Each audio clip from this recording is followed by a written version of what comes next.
Back to live show 4 రోజుల విరామం తర్వాత తమిళనాడుకు వచ్చిన గవర్నర్ విద్యాసాగర్ రాకతో తమిళ నాటకానికి తెరపడుతుందని అందరూ భావించారు. అయితే మరి కొద్ది కాలం మరి 2-3 రోజులు ఇంకా కొనసాగే అవకాశం కనిపిస్తోంది. విడివిడిగా ఇటు పన్నీర్ సెల్వం అటు శశికళ భేటీ అయ్యారు. తమకే బల నిరూపణకు అవకాశం ఇవ్వాలని ప్రభుత్వం ఏర్పాటుకు ఆహ్వానించాలని ఇటు శశికళ విజ్ఞప్తులు చేసిన పరిస్థితి చూసాం. అయితే కేంద్రానికి నివేదిక ఇచ్చారా గవర్నర్ ఎటువంటి నిర్ణయం తీసుకోలేని సందిగ్ధ అవస్థలో ఉన్నారా? ముఖ్యంగా సోమవారం వస్తుంది వెలువడుతుంది అనుకుంటున్న సుప్రీంకోర్టు తీర్పు కీలకం కాబోతోందా? దాని తర్వాతే కీలకమైన నిర్ణయం తీసుకునే అవకాశం ఉంటుందా? ఈ లోపు రహస్య శిబిరాలకు ఎమ్మెల్యేలని తరలించడము, అక్కడ శశికళ తనకి 130 మంది బలం ఉందని చెప్తున్నారు. కానీ యాక్చువల్ నెంబరు అంత లేదు అనేది పన్నీర్ సెల్వం వర్గం వాదన. ఏం జరిగే అవకాశం ఉంది? ఇంకా కొద్ది రోజులు ఈ ఉత్కంఠ కొనసాగాల్సిన పరిస్థితేనా? ఇందులో నెంబర్ గేమ్ ఎలా ఉంది, అలాగే రాజ్యాంగ పరంగా ఎటువంటి చిక్కులు ఉన్నాయి, న్యాయపరంగా ఎటువంటి అవకాశాలు ఉన్నాయి అనే దానికి సంబంధించి వాళ్ళ విషయాలు మనం డిస్కస్ చేద్దాం. మనతో పాటు సి నరసింహారావు గారు, సీనియర్ జర్నలిస్ట్, ప్రముఖ రచయిత, వారు మనతో జాయిన్ అవుతున్నారు. సీనియర్ విశ్లేషకులు. అలాగే ప్రభాకర్ రెడ్డి గారు, రిటైర్డ్ ఐఏఎస్ అధికారి, విశ్లేషకులు మనతో జాయిన్ అవుతున్నారు. కెకే మహేందర్ రెడ్డి గారు, కాంగ్రెస్ పార్టీ సీనియర్ నాయకులు, సీనియర్ న్యాయవాది, ఇక ఢిల్లీ నుంచి లైవ్ లోకి అందుబాటులోకి వస్తున్నారు. ఎస్ విష్ణువర్ధన్ రెడ్డి గారు, ఆంధ్రప్రదేశ్ బీజేపీ యువ మోర్చా అధ్యక్షులు. నరసింహరావు గారు, ఏం జరిగే అవకాశం ఉంది? అంటే నేను ఈ హైడ్రామాకు తెరపడుతుంది అని భావించిన మాట నేను అనుకున్నాము. అయితే ఇద్దరు విడిగా కలవడము, తమకే ఎందుకు అవకాశం ఇవ్వాలో చెప్పడము, ఆయనేమో మళ్ళీ సెంటిమెంట్ ఫ్లేరప్ చేయడము, ఈవిడ ఎందుకు తనకి అవకాశం ఇవ్వకూడదని అడగడం, ఇవంతా చూసాం. ఎందుకు గవర్నర్ నిర్ణయం తీసుకోలేకపోతున్నారు? లేకపోతే సుప్రీంకోర్టు తీర్పు వచ్చిన తర్వాత తీసుకునే అవకాశాలు ఉన్నాయా? సుప్రీంకోర్టు తీర్పుకి దీనికి సంబంధం లేదు. సుప్రీంకోర్టులో ఇప్పుడు న్యాయం దృష్టిలో ఆవిడ నిర్దోషి. మేము ఎవరు అప్పీల్కి వెళ్ళారు, అప్పీల్కి వెళ్తే దాని మీద ఎట్లాంటి నిర్ణయం తీసుకుంటే, పైగానే మొదటి జైలు చనిపోయారు. ఆ కేసు మరి ఇప్పుడు వాళ్ళు ఏం చేస్తారని తెలియదు. ఇప్పుడు మళ్ళీ కింద విచారించమని అనొచ్చు, ఏమన్నా అనొచ్చు, కానీ ఇవిడికి ఇమీడియట్ గా శిక్ష చేసే అధికారం అయితే సుప్రీంకోర్టు సామాన్యంగా ఆ పని చేయదు. ఆ విషయం అలా ఉంచితే గవర్నర్ యొక్క సందిగ్ధం ఏంటో నాకు అర్థం కావట్లా. ఆయన రాజీనామా ఇచ్చారు. రాజీనామా ఇచ్చాక మీరు రాజీనామాను ఆమోదించారు.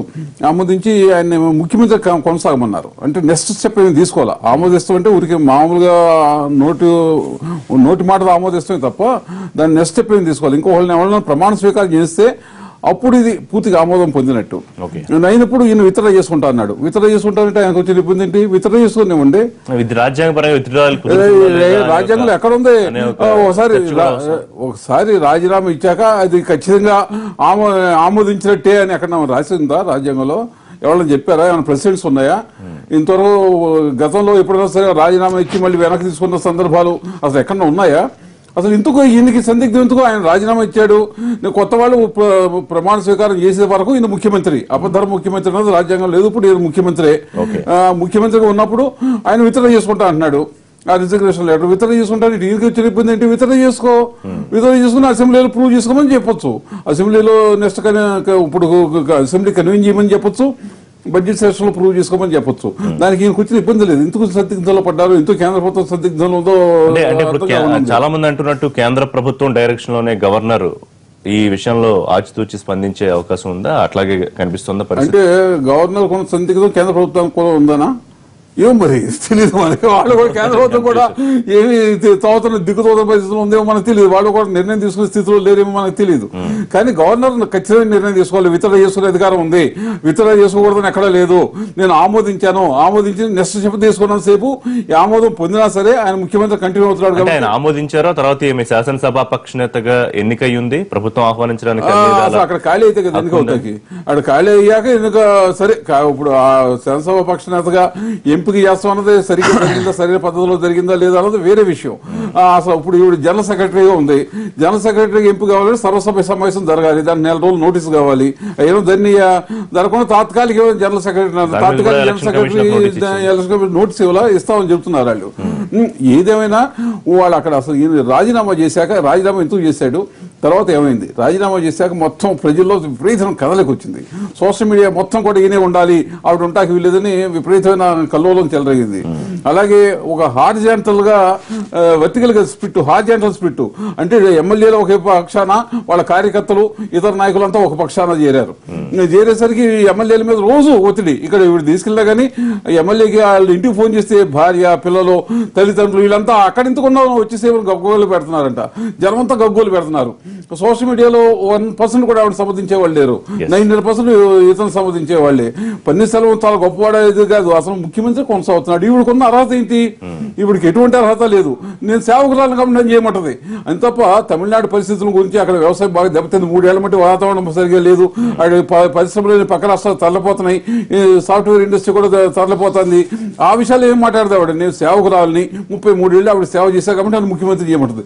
ఇంతకన్నా పిచ్చి లాజిక్, ఇంతకన్నా పిచ్చి విషయం ఇంకా ప్రపంచంలో అసలు ఎక్కడా లేదు. అది మాట్లాడదాం అవకాశం గురించి. విష్ణు గారు, ఒకటి గవర్నర్ ఇప్పుడు రాజ్యాంగ అధినేతగా ఉన్న రాష్ట్రానికి ఆయనే నిర్ణయం తీసుకోవాలి. అయితే ఇందులో కేంద్ర ప్రభుత్వం పాత్ర గురించి, రోల్ గురించి కూడా ఎందుకు విపరీతమైన చర్చ జరుగుతోంది? ఎంత రాజ్నాథ్ సింగ్ కానివ్వండి, వెంకయ్యనాయుడు గారు కానివ్వండి, అసలు కేంద్రానికి సంబంధం ఏంటి, గవర్నర్ నిర్ణయం తీసుకుంటారని చెప్పినా కూడా ఒక సందిగ్ధావస్థలో గవర్నర్ ఉండిపోవడానికి కారణం కేంద్రం కూడా కన్ఫ్యూజన్ లో ఉంది, ఏం చేయాలనే అంశానికి సంబంధించి అనే మాట ఎంతవరకు వాస్తవం? రిషి గారు నమస్కారం. అక్కడ పెద్దల నరసింహారావు గారికి, ఇతర అతిథులందరికీ కూడా నమస్కారం. మనం ఈ 4-5 రోజుల రాజకీయంగా తమిళనాడులో జరుగుతున్నటువంటి ఎపిసోడ్ ను మనం వివిధ కోణాల్లో గమనించాల్సినటువంటి అవసరం ఉంది. నాకున్న కొత్త సందిగ్ధత ఏంటంటే, మిగతా పెద్దలు చట్టసభలకు ఎన్నికైనటువంటి వాళ్ళు ఐఏఎస్ గా లేకపోతే అనేక రకాల విశ్లేషణ చేసిన నరసింహారావు గారు వారే చెప్పాలి. కానీ ఇక్కడ రాజకీయాల కంటే ఇప్పుడు జరుగుతున్నటువంటి పరిణామాల్లో నాకున్నటువంటి ఒక కొత్త సగ్నిత ఏంటంటే, నేను నిన్న సోషల్ మాధ్యమాల్లో కూడా నా వ్యక్తిగతమైనటువంటి పోస్టులు కూడా చేయడం జరిగింది. ఇక్కడ ఏంటంటే, ఒక శాసనసభ్యుడు ఒకవేళ బలవంతంగా కానీ లేదా ఎమోషనల్ గురైతే కానీ లేకపోతే ఎవరైనా బెదిరింపులకు గురై కానీ ఒకవేళ రాజీనామా చేస్తే తర్వాత అతను స్వేచ్ఛగా వెళ్లి శాసనసభ స్పీకర్ కానీ లేకపోతే ఇతర సంబంధిత శాఖలకు సంబంధించిన వాళ్ళకి వెళ్లి చెప్పి ఎన్నిక తీసుకున్నటువంటి సంప్రదాయాలు మనం ఇప్పటిదాకా చూసాం. పార్లమెంట్ సభ్యుడు కావచ్చు, శాసనసభ్యుడు కావచ్చు. 2 స్పీకర్లుగా తీసుకున్నటువంటి నిర్ణయానికి సంబంధించినటువంటి ఎమ్మెల్యేలు, ఎంపీలకు సంబంధించిన పరిధి చూస్తే తెలంగాణ ఉద్యమం సమయంలో కూడా భావోద్వేగానికి గురై కొంతమంది శాసనసభ్యులు రాజీనామా చేస్తే దాన్ని అప్పుడున్నటువంటి స్పీకర్లు ఆమోదించలేదు.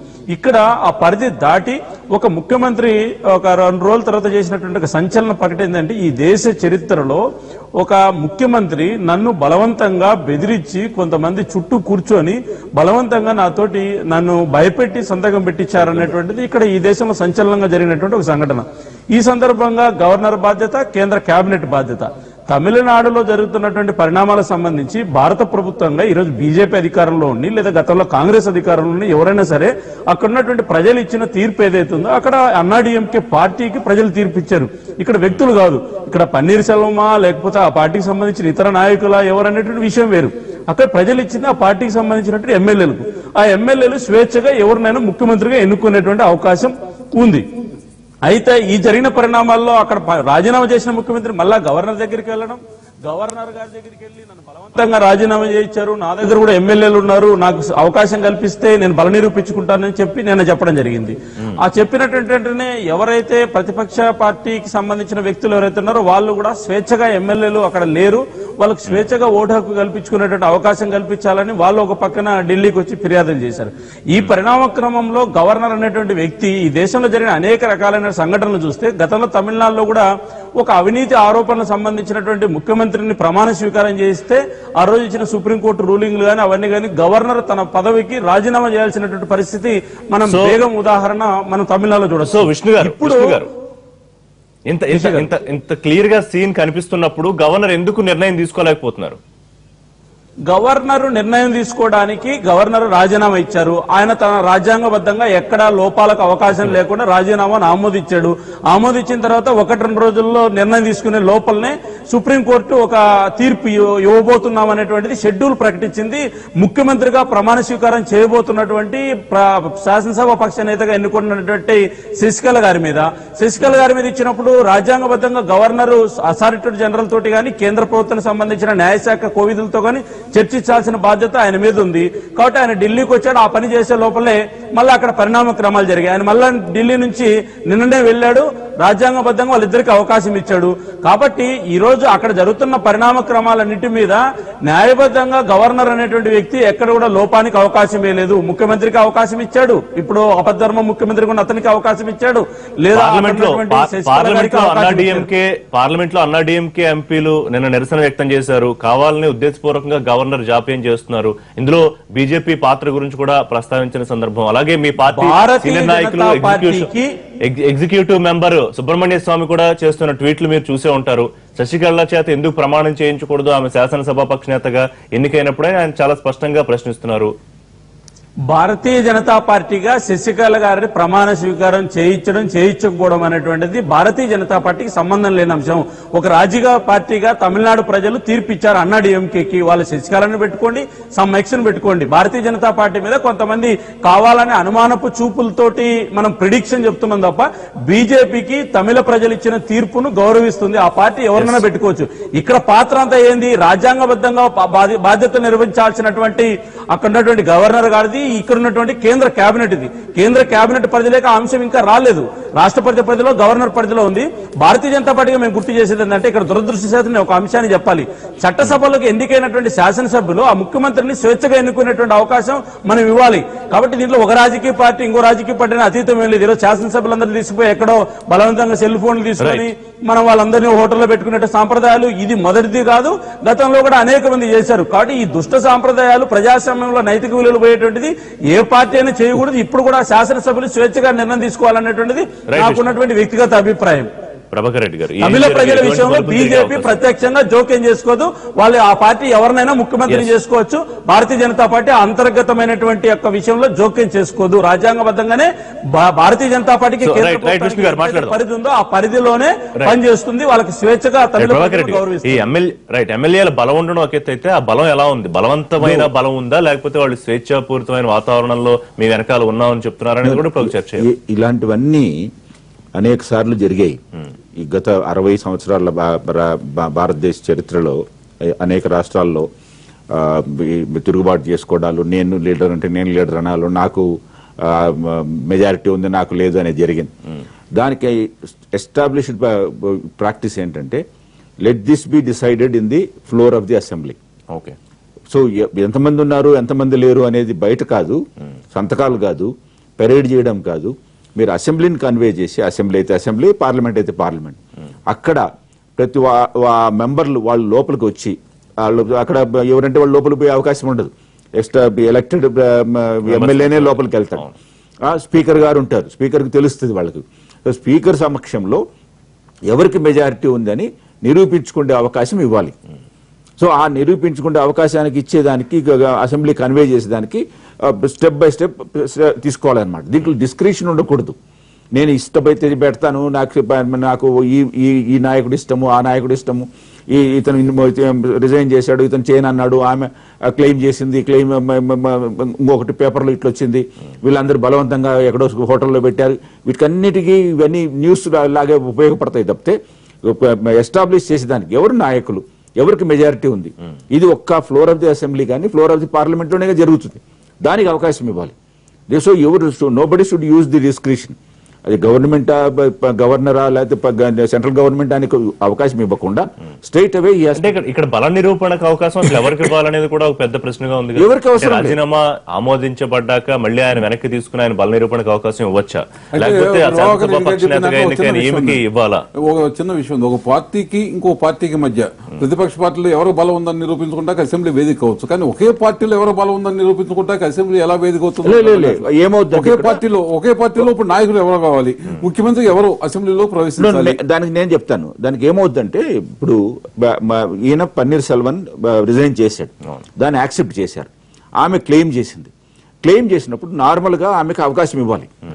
ఆమెకు అవకాశం ఇస్తూ చెప్పాలి, వారంలోనో లేకపోతే 10 పలాంటి తేదీ లోపల నువ్వు ప్రూవ్ చేసుకోవాలి.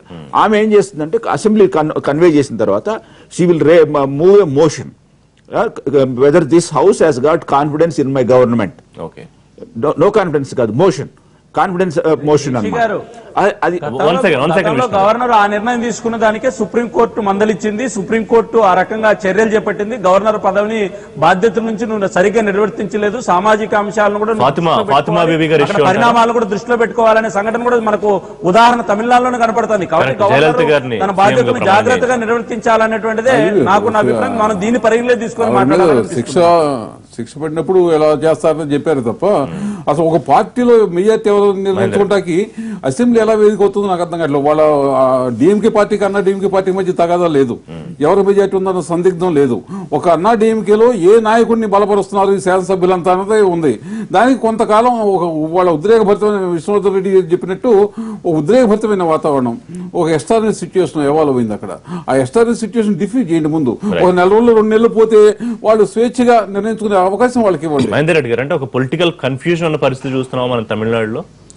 లేకపోతే అర్థం కాని పరిస్థితి తమిళనాడు రాజకీయాలు ఎలా ఉంటే ఒక సస్పెన్స్ అండ్ క్రైమ్ థ్రిల్లర్ మారిపోయింది. ఇలా ఇవాళ తమిళనాట పన్నీర్ సెల్వం గారు ఆపద్ధర్మ ముఖ్యమంత్రి కాదు తప్ప ముఖ్యమంత్రి కాదు. నరసింహారావు గారు మాట్లాడుతూ ఉన్నారంటే సరే రాజ్యాంగంలో అవన్నీ లేకపోవచ్చు, రాజ్యాంగం అవన్నీ నిర్దిష్టంగా ఊహించి ఉండకపోవచ్చు. ఇవన్నీ ఎప్పుడైతే రాజీనామా చేశారో రాజీనామా యాక్సెప్ట్ అయిపోయింది. ఇక్కడ పెండెన్సీ లేదు, ఇక అక్కడ ఇష్యూ లేదు, అతను రాజీనామాతో సంబంధించిన వరకు ఇష్యూ లేదు. తర్వాత అంశం ఏంటంటే ఆపద్ధర్మ ముఖ్యమంత్రి కొనసాగుతుందని. ఆపద్ధర్మ ముఖ్యమంత్రి కానీ ముఖ్యమంత్రి కాదు ఆయన, ఓన్లీ టెంపరీ అరేంజ్మెంట్ అది. కాబట్టి పన్నీర్ సెల్వను పిలవడం అనేది ఇప్పుడు మాకు తెలిసినంత వరకు రాజ్యాంగపరంగా అది చేయకూడని పని చట్టపరంగా. వేరే శశికళ ఆమె ఒక ఎలక్ట్ అయింది కాబట్టి ఎలక్ట్ అయిందా పక్కన పెట్టండి. అక్కడ ఆవిడ మాత్రం ఇలా క్లెయిమ్ చేస్తుంది. క్లెయిమ్ చేస్తున్నప్పుడు ఆవిడని పిలవడం ధర్మం, అనవాయితీగా జరుగుతున్న సాంప్రదాయం అది. ఆ సాంప్రదాయాన్ని పక్కన పెట్టి వాళ్ళ సరే ఆవిడ పైన ఏ కేసులు ఉన్నాయి,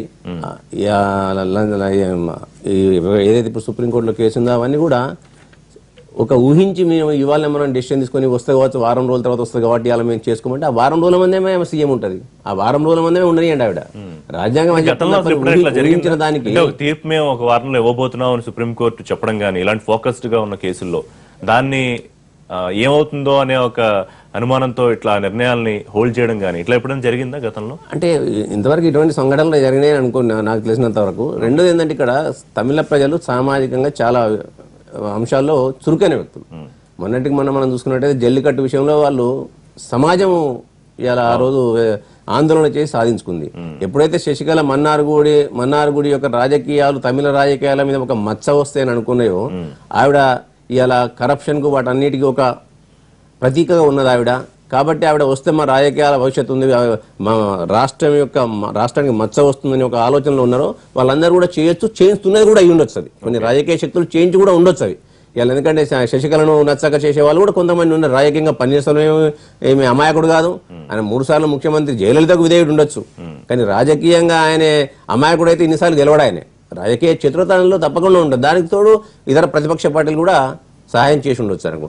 ఆ సమయంలో దాన్ని అడ్వాంటేజ్గా తీసుకొని ఇవాళ గవర్నర్ గారు ఇవాళ మన విష్ణువర్ధన్ రెడ్డి గారు మాట్లాడుతూ ఏంటంటే దయ్యాలు వేదాలు వల్లించినట్టున్నాయి. ఇవన్నీ వాళ్ళు ఉత్తరాఖండ్ విషయంలో ఏమైంది, అరుణాచల్ ప్రదేశ్ లో ఏమైంది, ఇవన్నీ అంటే వాళ్ళు యదాలు మాట్లాడడం, రాజ్యాంగం గురించి మాట్లాడడం, మేము ప్రజల యొక్క మనోభావాలు. తమిళనాడులో కూడా అటువంటి కార్యక్రమాలు చేయడానికి బీజేపీ సిద్ధంగా ఉందని చెప్పదలుచుకున్నారా, లేకపోతే తమిళనాడు రాజకీయాల్లో హోల్డ్ కావాలని బీజేపీ? నేను ఒక పార్టీని అలా నేను వాళ్ళని విమర్శించా అంటే ఎందుకంటే వాళ్ళు మా భారతీయ జనతా పార్టీగా మేము వాటన్నిటికి వ్యతిరేకమని తను అన్నాడు కాబట్టి నేను చెప్తున్నా వాళ్ళ. ఎందుకంటే ఉత్తరాఖండ్ లో వాళ్ళు చేసిన వైనం తెలిసి వాళ్ళ, అరుణాచల్ ప్రదేశ్ లో వాళ్ళు చేసిన వైనాలు తెలుసు, ఇలా సుప్రీం కోర్టులు వాళ్ళకు మొట్టికాయలు వేసిన వైనాన్ని కూడా మనం గమనించాం ఇవాళ. అంటే మీరు వేదాలు చెప్పాల్సిన పరిస్థితుల్లో లేదు వాళ్ళు. ఎందుకంటే మీ రాజకీయ ఊహాగానాలు ఎప్పుడంటే జయలలిత గారు జైల్లో హాస్పిటల్లో ఉన్నప్పటి నుంచి ప్రజలందరూ కూడా అనుకుంటున్నారు తమిళనాడులో భారతీయ జనతా పార్టీ ఏదో చేయబోతుంది. భారతీయ జనతా పార్టీ స్పెషల్ గా ఏ పార్టీ అయినా రాజకీయంగా తను అక్కడ మనుగడ సాగించాలి, అక్కడ ఎదగాలని కోరుకుంటది డెఫినెట్ గా.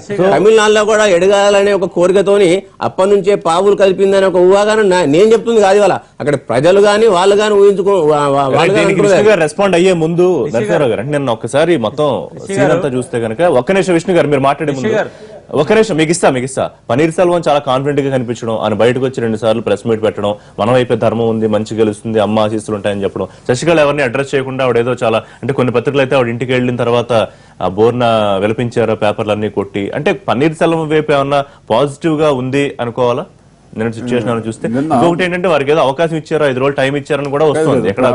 ప్రజాభిప్రాయానికి ఒకసారి శాసనసభ్యులను ఎన్నుకున్నాక ప్రజాభిప్రాయానికి పెద్ద విలువ లేదు. కానీ ప్రజాభిప్రాయాన్ని ప్రతిక్షణం పరిగణలోకి తీసుకోవాల్సిన అవసరం విద్యుత్ ప్రభుత్వం మీద, ప్రభుత్వంలో ఉన్న పెద్దల మీద ఉంటుంది.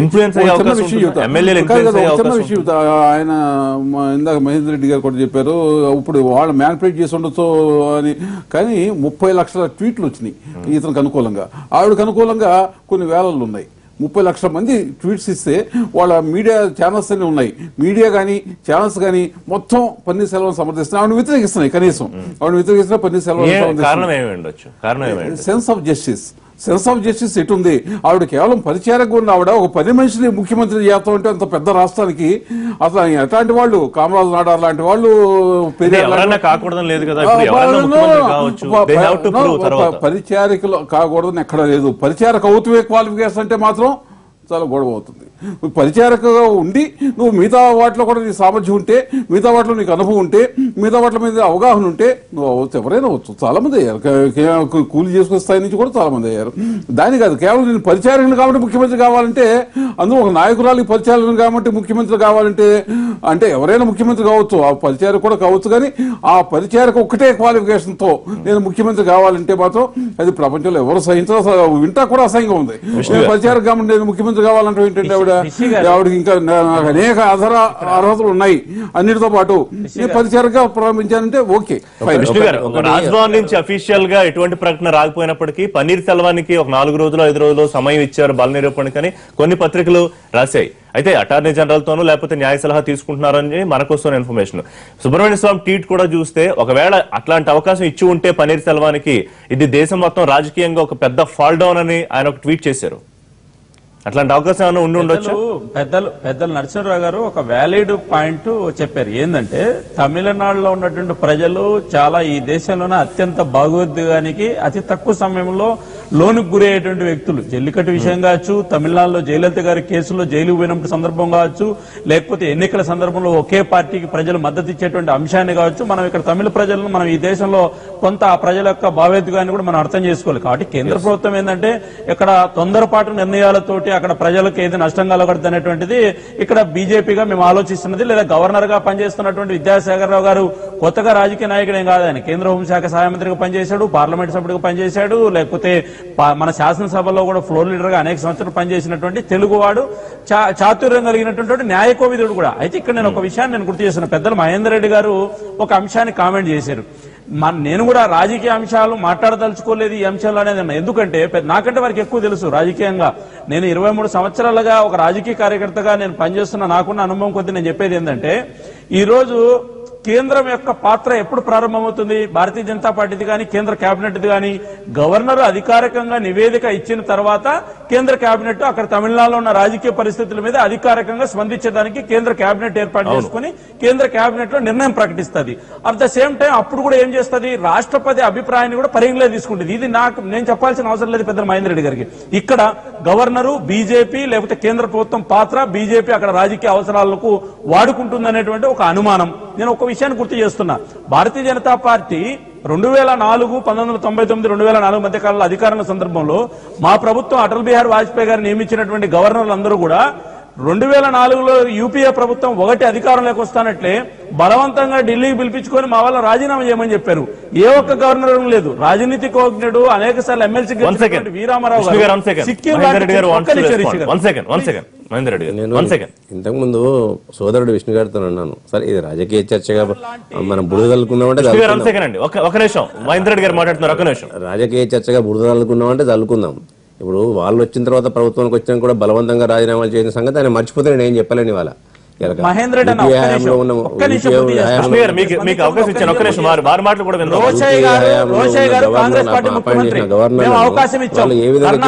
అందరికీ ఏర్పడు అసలు ఇప్పుడు విష్ణు గారు ఒక విషయం చెప్పండి. అందరూ అనే వాదన ఏంటంటే శాసనసభ పక్షనేతగా శశికళ ఎన్నికైన తరువాత ఆమెను ఆనవాయితీ ప్రకారం రాజ్యాంగ ప్రకారం దగ్గర మొదలైంది డ్రామా. ప్రజల నుంచి ఉద్యమం వస్తే ఆమెనే రాజీనామా చేస్తుంది. తర్వాత ఆవిడకి వ్యతిరేకంగా తీర్పు వస్తే తర్వాత ఏం జరుగుతుందో దాని ప్రకారం రాజ్యాంగబద్ధంగా న్యాయబద్ధంగా ఆ ప్రొసీడింగ్స్ అన్ని ఫాలో అయ్యే అవకాశం ఉంది కదా. ఇక్కడ రిషి గారు ఒక్క విషయం గుర్తు చేస్తున్నా. ఇక్కడ ఒక విషయం గుర్తు చేస్తున్నాం. 20 మంది ఎమ్మెల్యేలు ఉన్నారు, 30 మంది ఎమ్మెల్యేలు ఉన్నారు తమిళనాడులో అనుకోండి. అప్పుడు మేమేదో ఒక రాజకీయంగా, మేము కూడా రాజకీయ పార్టీ కాబట్టి మాది సామాజిక సంస్థ ఏం కాదు, ఒకవేళ రాజకీయ ఎత్తుగడలో భాగంగా దక్షిణాది రాష్ట్రాలు తమిళనాడులో విస్తరించాలనేటువంటి ఒక ఆశ మాకు ఉంటుంది అనే దాంట్లో అర్థం ఉంది. ఇక్కడ ఆ ప్రశ్న ఉత్పన్నం కాలేదు. భారతీయ జనతా పార్టీకి శాసనసభ్యులు లేరు, లేదా మేము కాంగ్రెస్ అరుణాచల్ ప్రదేశ్ లో మీకు ఏముందని చేసిన, మీరు ఏంటి అరుణాచల్ ప్రదేశ్ లో అరుణాచల్ ప్రదేశ్ లో ఏం లేని కానీ మీరు ట్వీట్ చేసిండ్రు. ఇక్కడ మీ ఆశ లేదనడంలో మీ పొరపడాలి. అటువంటిప్పుడు అరుణాచల్ ప్రదేశ్ లో మీరు జీరో కానీ మీరు ఇవాళ ఇటువంటివన్నీ కూడా మీరు వేదాలు వల్లించకుండా బ్రేక్ తీసుకుందాం. బ్రేక్ తర్వాత ఎటువంటి మలుపులు తిరుగుతుంది, గవర్నర్ నిర్ణయం తీసుకుంటారా లేకపోతే సుప్రీం కోర్టు తీర్పు వరకు వేచి ఉండే పరిస్థితి ఉంటుంది, దాని మీద చర్చిద్దాం. Stay tune.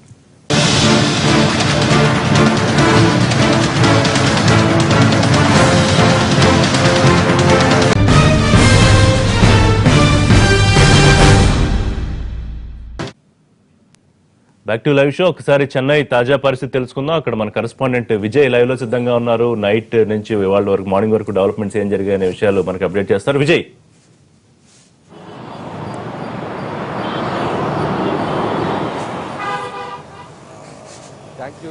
ప్రస్తుతం మనం చెన్నైలో ఉన్నటువంటి రాజకీయ పరిస్థితిని గమనించినట్లయితే ఇప్పటికీ కూడా అలాంటి టెన్షనే గత ఆదివారం నుంచి ప్రారంభమైనటువంటి పొలిటికల్ హై టెన్షన్ ఇప్పటికీ కూడా కొనసాగుతుందనే చెప్పుకోవాలి. నిన్న గవర్నర్ అంటే ముంబై నుంచి చెన్నైకి వచ్చినటువంటి గవర్నర్ విద్యాసాగర్ రావు వచ్చిన తర్వాత దీనికి ఒక పరిష్కారం దొరుకుతుంది, రాజకీయ అనిశ్చితికి ఒక పరిష్కారం దొరికిన తర్వాత ఈ వాతావరణం అంతా కూడా చల్లబడుతుందని చెప్పి అనుకున్నప్పటికీ కూడా అయితే అటు శశికళ వర్గం కావచ్చు, అదేవిధంగా పన్నీర్ సెల్వానికి సంబంధించినటువంటి ఇద్దరు కూడా రెండు గ్రూపులు కూడా ఆ గవర్నర్ని కలిసినప్పటికీ కూడా గవర్నర్ నుంచి ఎలాంటి ప్రకటన రాకపోవడంతో, గవర్నర్ నిర్ణయం ఏంటనే దాని మీద ఒక స్పష్టత లేకపోవడంతో ఇప్పటికీ కూడా అలాంటి రాజకీయ హైడ్రామానే ఇక్కడ కొనసాగుతుందని చెప్పి మనం చెప్పుకోవచ్చు. అయితే ఇప్పటికే అటు శశికళ శిబిరంలో ఉన్నటువంటి ఎమ్మెల్యేల సంఖ్య ఇప్పటికీ ఎంతమంది ఉన్నారు, వారిలో పన్నీర్ సెల్వానికి ఎంతమంది మద్దతు ఇస్తారు అనేటువంటి చర్చలు ఇక్కడ కొనసాగుతున్నాయని చెప్పుకోవచ్చు. ముఖ్యంగా రోజులు గడిచే కొద్దీ పన్నీర్ సెల్వం శిబిరంలో ఉన్నటువంటి ఎమ్మెల్యేల సంఖ్య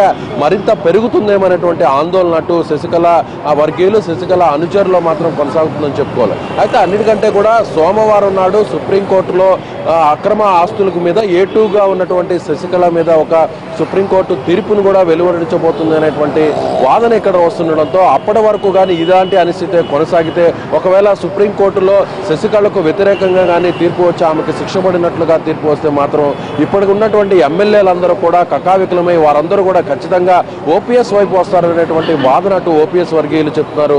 అలాగే ఇవాళ కూడా అంటే అటు శశికళకు ముఖ్యమంత్రి అయ్యేటువంటి అర్హత లేదు, ఆల్రెడీ సుప్రీంకోర్టులో కేసు తీర్పు అంతా కూడా రిజర్వ్ లో ఉన్నందువల్ల ఆమె ఎలా శాసనసభ పక్షనేతగా ఎన్నుకోబడి సీఎం పదవికి పోటీ పడతారనే దాని మీద కూడా ఇప్పటికే అటు సుప్రీంకోర్టులో కూడా 2 రోజుల కిందట కూడా మరొక కేసు కూడా దాఖలైనటువంటి పరిస్థితి. అయితే ఆ కేసు కూడా ఇవాళ విచారణలోకి వచ్చేటువంటి అవకాశం ఉంది. దానికి సంబంధించి సుప్రీంకోర్టు ఏదైనా తీర్పు ఇస్తుందా అనేటువంటి దాని మీద కూడా కొంత ఉత్కంఠత ఉందని చెప్పుకోవచ్చు. మరోవైపు ఇప్పటికే తన వైపు ఉన్నటువంటి ఎమ్మెల్యేలందరినీ కూడా క్యాంపు రాజకీయాలుగా అంటే ముఖ్యంగా ఒక రిసార్ట్ హోటల్లో వారందరినీ కూడా బందీలుగా మార్చినటువంటి పరిస్థితి ఉందని చెప్పి ఓపీఎస్ సంబంధించినటువంటి వర్గీయులు చెప్తారు. దీనికి సంబంధించి కూడా అటు మద్రాస్ హైకోర్టుతో పాటు స్థానికంగా ఉన్నటువంటి ఆయా నియోజకవర్గంలో ఉన్నటువంటి మరొక కోర్టులో కూడా దాదాపుగా 2 వ్యక్తులు ఎవరైతే బందీలుగా ఉన్నటువంటి ఎమ్మెల్యేలు ఉన్నారో వాళ్ళందరినీ కూడా ఫ్రీ బోర్డ్స్ గా చేయాలి, దీనికి సంబంధించి కూడా కోర్టు ఒక ఉత్తర్వులు ఇవ్వాలి అనేటువంటి ఇదితో వాళ్ళందరూ కూడా కార్పస్ పిటిషన్లు వేసినటువంటి పరిస్థితి ఉంది.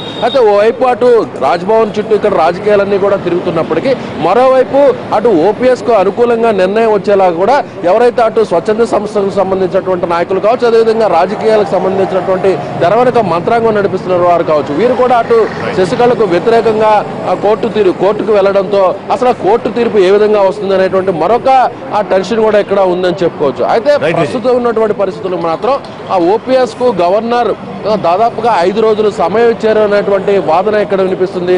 దీన్ని బట్టి ఇప్పటికే బీజేపీకి సంబంధించినటువంటి ఎంపీ సుబ్రహ్మణ్య స్వామి కూడా ఇదే వ్యాఖ్యలు చేస్తూ ఆయన ఒకవేళ 5 రోజులు గవర్నర్ సమయం ఇచ్చినట్లయితే ఇది ఒక రాజకీయ స్కామ్ గా మారుతుంది, రాజకీయ అనిశ్చితికి ఇది మళ్ళీ తెరలేపినట్టు అవుతుంది అనేటువంటి ఆయన చేసిన వ్యాఖ్యలు చూసుకున్నట్లయితే మరికొంత సమయం. Thank you Vijay. ఇప్పుడు ఎమ్మెల్యేలా లేకపోతే సెంటిమెంటా సానుభూతి ఒక చిన్న విషయం, పొలిటికల్ సైన్స్ లో జీనోవేవ్ యారోస్ థియరీ అంటారు. యారో గట్టిగా లాగి వదిలినప్పుడు అది ఒక క్షణం పాటు స్థిరంగా ఉన్నట్టు కనపడుతుంది, కానీ వేగంగా వెళ్తూ ఉంటుంది. అలాగే స్థిరంగా ఉంటాం, కదలక ఉంటాం, చలనం ఉంటాం, రెండు కూడా ఏకాలం దొరికినట్టు అనిపిస్తూ ఉంటాయి. అలాగే తమిళనాడులో వాళ్ళంతా స్థిరంగా ఉన్నట్టు, ఆవిడ వెనకాల మొత్తం శాసనసభ్యులంతా ఉన్నట్టు, ఈవిడ పోయిన పక్షాన 20 మంది ఉన్నట్టు కనపడుతుంది వాళ్ళ యాస్టీస్ గా. కానీ మార్పు అత్యంత వేగంగా జరుగుతుంది. వాళ్ళ మనసుల్లో మార్పు కానీ వాళ్ళ నిర్ణయాల్లో మార్పు కానీ అది మన అందరి దృష్టికి వస్తాయి, ప్రపంచ దృష్టికి వస్తా కొంత టైం పడుతుంది. అంతే తప్ప వాళ్ళ మార్పు ఉంది. అక్కడ మొత్తం అతను అంతకుముందు రిజైన్ చేసిన వాడు, అక్కడ ఆవిడని ప్రపోజ్ చేసిన వాడు వెళ్ళాడంటే దానికి మూలమైన కీలకమైన మార్పు ఏంటి? ప్రజల్లో ఆలోచన ధోరణిలో మార్పు వచ్చింది. ప్రజలకిను డిఎంకే కార్యకర్తలకి, కింద స్థాయి నాయకులకి, పైన ఎమ్మెల్యేలకి మధ్య డిస్కనెక్ట్ వచ్చింది. ఆ డిస్కనెక్ట్ వస్తే అందువలన అది వచ్చిందని గుర్తించాడు ఇతని మీద కూడా విపరీతంగా ప్రశ్న పెడితే మళ్ళీ నేను క్లెయిమ్ చేశాడు. లేకపోతే అంతకుముందు అయితే క్లెయిమ్ చేసేవాడా? క్లెయిమ్ చేసే శక్తి అతనికి ఎక్కడది? ఎమ్మెల్యే లేకుండా ఏం లేకుండా శక్తి గురించి కూడా చర్చ వెనకాల ఉన్న అంత బలం ఏమిటి? బలం ఏమీ లేదు, ప్రజాబలమే. 30 లక్షల ట్వీట్లు వచ్చినాయంటే వాళ్ళ మొన్న జల్లికట్టు ఉద్యమం చూసాం. అసలు చట్టాలన్నీ ఒకవైపు, ప్రజలంతా ఒకవైపు. ప్రజలకి తలొక తప్పలా, ప్రభుత్వానికి కానీ సుప్రీంకోర్టు కానీ ఎవరికైనా సరే తలొక తప్పలా. అలాగే ప్రజాప్రాయం తలొగ్గాల్సిందే ఎవరైనా సరే. ప్రజాప్రాయానికి మామూలు సమయంలో విలువ లేదు ఎన్నికలు అయిపోయాక. కానీ ఒకటి అరబ్ కంట్రీస్ లో ఏం జరిగింది? అందరూ వచ్చి కూర్చుని సరే ప్రభుత్వాలు కుప్పగొలిపోయినాయి. అన్ని చోట్ల కూడా ఇట్లాగే జరుగుతున్నది. ప్రజాప్రాయం తల ఒగ్గగా తప్పదు. ప్రజాప్రాయం పూర్తిగా ఈవిడికి వ్యతిరేకంగా ఉంది, పూర్తిగా అతనికి అనుకూలంగా ఉంది. అది ప్రజాభిప్రాయం. విష్ణు గారు, బీజేపీ ఏమనుకుంటోంది? తమిళనాడు సీఎం పీఠంపై ఎవరు కూర్చోవాలని బీజేపీ అనుకుంటోంది? వాటికి సంబంధం. ప్రజల తీర్పు ఏదైతే ఇచ్చారో ఆ ఏడీఎంకే పార్టీ ఎవరినైనా ముఖ్యమంత్రి చేసుకోవచ్చు. వాళ్ళ అంతర్గతమైనటువంటి రాజకీయ అంశాల్లో రాజకీయ స్వార్థానికి మేము గవర్నర్ వ్యవస్థను వినియోగించుకుని సిద్ధంగా లేము.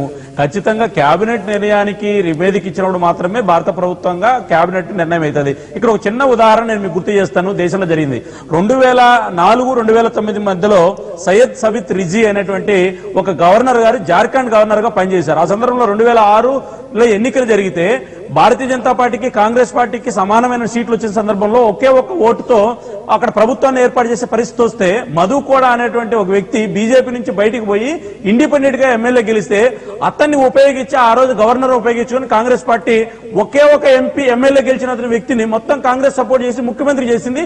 దాని తర్వాత నవీన్ దింజాలో అవినీతి కోసమో లేకపోతే కోల్ కోసమో కాంగ్రెస్ పార్టీ అతను ఏ రకంగా ఉపయోగించుకుంది, అతను జైలుకు పోవడం అవన్నీ మనం చూసాం. అయితే నీతివంతమైనటువంటి గవర్నర్లను ఈరోజు రోషాయ్ గారు ఒక నీతివంతమైన వ్యక్తి, మా ప్రభుత్వం అధికారంలోకి వచ్చినా కూడా మేము కొనసాగించాము. ఎల్ నరసింహన్ గారు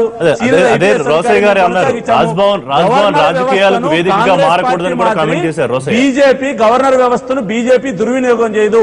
స్వేచ్ఛగా ఆ తమిళనాడు ప్రజలు ఎవరైతే ఉన్నారో అక్కడ ఎమ్మెల్యేలు కూడా పూర్తిగా లేరనేటువంటిది ఒక ప్రముఖ ఆంగ్ల ఛానల్ లేరు. ఖాళీ కుర్చీల్లో కొంతమంది ఎమ్మెల్యేల మాదిరి చూపించింది శశికళ అనేటువంటి ఆరోపణలు ఉన్నాయి. సో మీ అంచనా ఏంటి బిఫోర్ కన్క్లూడింగ్? ఏం జరుగుతుందని మీరు అనుకుంటున్నారు? భావిస్తున్నాం. బీజేపీ నాకు విశ్వాసం ఉంది, వాళ్ళ మీద గౌరవం ఉంది. ముందుగా ఒక చిన్న విషయం, అసలు బీజేపీకి ప్రతి రాష్ట్రానికి ఒక గవర్నర్ వేయగలిగే మనుషులు లేరా పాపం? 2 రాష్ట్రాలకు గవర్నర్ ఏంటండి? ఎంతకాలం ఇది? అంటే ఎమ్మెల్యేలను ఇన్ఫ్లుయెన్స్ చేసే అవకాశం ఉంటుంది అంటే విపరీతమైన సోషల్ మీడియా సపోర్ట్ కానివ్వండి, లేకపోతే జయలలిత అమ్మ పేరుతో ఆయన నడిపిస్తున్న సెంటిమెంట్ కానివ్వండి, లేకపోతే ఓవరాల్ గా మీడియా పన్నీర్ సెల్వం సైడ్ తీసుకున్నట్టు జాతీయ మీడియాలో పెద్ద ఎత్తున అది ఎంతవరకు ఎమ్మెల్యేలను ఇన్ఫ్లుయెన్స్ చేసి ఓపీఎస్ వెనక్కి తెచ్చే అవకాశం ఉంటుంది? వాళ్ళు వెనక్కి వస్తారా, వాళ్ళు కూడా చదువుతున్నారా, ట్వీట్స్ చదువుతున్నారా, లేకపోతే సోషల్ మీడియా చూస్తున్నారా అనేది మనకు అర్థం కాదు, మనకు తెలియదు అనమాట.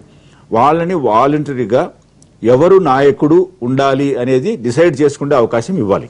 ఓకే, వాళ్ళకి అంటే ఏ ప్రెషర్స్ లేకుండా, ఎవరి ఇన్ఫ్లుయెన్స్ లేకుండా వాళ్ళకి అది ఎక్కడ సాధ్యమవుతుందంటే అసెంబ్లీలోనే. అంతవరకు ప్రతి ఒక్కరు క్లెయిమ్ చేయొచ్చు. రేపు పన్నీర్ సెల్వంతో పాటు ఇంకొకరు కూడా క్లెయిమ్ చేయొచ్చు. ఇప్పుడు ఎందుకు అపోజిషన్ పార్టీ వాళ్ళు చెప్పొచ్చు 20 మంది బయటకు వచ్చారు, మా దగ్గర 90 మంది ఉన్నారు, మాకు మెజారిటీ ఉందని చెప్పి. ఒక 10 మంది వచ్చినా కూడా సరిపోతుంది పన్నీర్ అంటే. డిఎంకే మద్దతు ఇవ్వడానికి సిద్ధంగా ఉంది, Congress party is ready.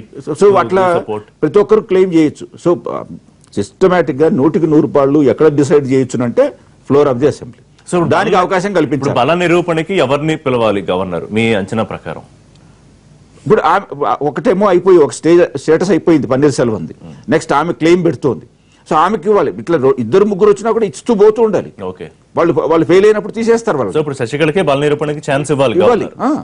Mahender Reddy గారు, వాస్తవంగా రాజ్యాంగ ఉన్న పరిస్థితులను బట్టి, ఇదివరకు జరిగిన సంఘటనలను బట్టి శశికళ నాగర్ స్ట్రెంత్ ఉందని చెప్తున్నారు. మన స్ట్రెంత్ లేదు. ఆమె అఫిడవిట్లు తప్ప ఒప్ప అనేది ఎవరు నిర్ణయించాలి? దానిపైన ఎంక్వైరీ పెట్టాలి. అప్పుడు మీరే ఇచ్చారని అప్పుడు ఎవరు రాలే? క్యాంపులో ఉన్న రాజకీయాలు నడిపిస్తున్న వాళ్ళందరూ కూడా గవర్నర్ గారు స్వయంగా పిలిపించుకొని మాట్లాడడం తప్పుందని నేను సో అక్కడ గవర్నర్ గారు కేవలం నెంబర్ మాత్రమే తీసుకోవాలి తప్ప రాష్ట్రంలో పరిణామాలు లేకపోతే దేశం అంతా ఏం కోరుకుంటోంది, ప్రజలు ఏం కోరుకుంటున్నారు, ఇట్లాంటి పరిగణలో తీసుకోవాల్సిన అవసరం ఏం లేదు కదా. లేదు, నంబరే ఇంపార్టెంట్. అక్కడ ఆవిడ ఎన్నుకున్నారు, ఆడ ఆల్రెడీ ఎన్నుకున్నారు. ఈయన రాజీనామా ఆమోదించబడ్డది. ఇక్కడ రాజీనామా అక్కడ పెండింగ్ లో లేదు. అక్కడ ఇంకోటి ఎప్పుడు ఇచ్చాడు, 2 రోజుల తర్వాత ఇచ్చాడు ఆ స్టేట్మెంట్లు. నన్ను బలవంతంగా రాజీనామా, ఆయన ఒక ముఖ్యమంత్రి హోదాలో ఉన్నాడు 2 సార్లు, ఇది 3వ ముఖ్యమంత్రి హోదాలో ఉన్న వ్యక్తి ఎటువంటి రాజకీయ ప్రోద్బలాలు లేకుంటే 2 రోజులు ఏం జరిగి ఉండొచ్చు, ఎవరి విపరీతమైన బలము వెనకాల బ్యాకింగ్ అది పన్నీర్ సెల్వం గారికే తెలవాలి, అనుకున్న వ్యక్తులకే తెలవాలి. కాకపోతే 2 రోజుల తర్వాత ఇవ్వడం అనేది ఒక రాజకీయంగా 2-3 సార్లు ఆయన ఆపదరం ముఖ్యమంత్రిగా పనిచేసిన వ్యక్తి 2 రోజుల తర్వాత బలవంతంగా రాజీనామా ఎప్పుడు చెప్పాలి? అదే పిఎస్ గార్డ్ నుంచి వెళ్ళి రాసిన క్షమాపణలు కూడా బయట పెట్టారు. పిఎస్ గార్డ్ నుంచి వెళ్ళి డైరెక్ట్ చెప్పారు ఆయన. గవర్నర్ గారు లేకుంటే గవర్నర్ గారు చెప్పండి, లేకుంటే డీజీపీ గారు ఇచ్చండి. 2 రోజుల తర్వాత ఇవ్వడం అనేది తప్పకుండా $1 మిలియన్ క్వశ్చన్. దీని కింద ఎవరో ఉన్నారు, ఎవరో దీన్ని నడిపిస్తుంది. ఎవరని మీరు అనుకుంటున్నారు? డిఎంకేనా, బీజేపీనా? ఎవరు నడిపిస్తున్నారు మనకు తెలియదు. నేను చెప్పలేను. ఊహించిన కాకపోతే కంపల్సరీ దీని వెనకాల ఎవరో ఉన్నారు. రాజ్యాంగ పరంగా గవర్నర్ తీసుకోవాల్సిన ఆవేళ మొత్తం అందరూ కూడా ఆవిడ బలపరిచారు. వాళ్ళు ఎందుకు మార్పు వచ్చింది, వాళ్ళ మార్పు వచ్చింది, ప్రజల మార్పు వచ్చింది. మధుసూదన్ కూడా నిన్న ఆయన మధ్యాహ్నం బీజేపీ దీన్ని నేను నాకు అంటకుండా చేసి వేరే వాళ్ళ మీద బురదలనుకుంటే మాత్రం బీజేపీ ఇందులో తప్పకుండా తన యొక్క రాజకీయ చతురతను ప్రదర్శించి గవర్నర్ బంగ్లాను యూజ్ చేసుకుంటున్నారు. ఎటువంటి ఓకే రిషి, యడియూరప్ప ఉదంతం మనం చూసాం. గవర్నర్ వ్యవస్థను భారతీయ జనతా పార్టీ ఈ దేశంలో ఎక్కడ దుర్వినియోగం చేసే ప్రసక్తి లేదు. తమిళ ప్రజలు ఎందుకు మీరు కళ్ళు మూసుకొని ఎందుకు మాట్లాడతారు? మీరు వచ్చిన తర్వాత తీసేసిన గవర్నర్ల సంఖ్య చెప్పండి, రాజీనామాలు చేసిన సంఖ్య చెప్పండి. బలవంతంగా అలా అనవసరంగా ఏంటంటే కళ్ళు మూసుకొని పాలు తాగినట్టు మాట్లాడకండి. విష్ణు గారు, మీరు ఒక విజ్ఞులుగా ఉన్నప్పుడు మాట్లాడదాం, కళ్ళు మూసుకొని మాట్లాడద్దు. థ్యాంక్ యూ విష్ణు గారు, లైవ్ లో అందుబాటులోకి వచ్చినందుకు. థ్యాంక్ యూ మహేందర్ రెడ్డి గారు. గవర్నర్ ఎందుకు నియమించలేరు వీళ్ళు అన్నది చెప్పరే. థ్యాంక్ యూ నరసింహారావు గారు. దీని లైవ్ షో రేపటి లైవ్ షోలో తిరిగి కలుద్దాం. Keep watching NTV.